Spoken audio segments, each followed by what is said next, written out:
Ce que je sais, c'est que les gardiens de la Révolution ont déjà placé des mines sous-marines télécommandées et fonctionnant grâce à l'intelligence artificielle. Ils peuvent les faire exploser à leur guise. Oui, Xavier Titelmat, donc là, on a bien entendu ce que vient de dire ce ex-commandant de la Révolution, des gardiens de la Révolution, pardon.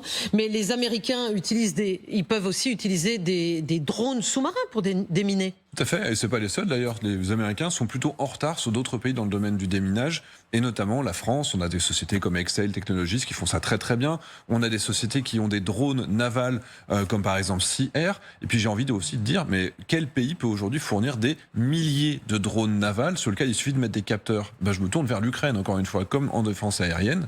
Et bien également en mer, il pourrait vraiment avoir un gros avantage. Alors vous dites les Ukrainiens pourraient être un avantage, mais également vous me parliez des Belges. Les Belges sont les meilleurs en matière de déminage. Ils ont les frégates tripartites avec les Hollandais également. Donc les centres d'excellence dans le domaine du déminage naval sont plutôt en Europe. Et il faut plutôt se tourner vers les Belges qui ont choisi de s'orienter aussi sur cette capacité parce qu'ils ont l'histoire.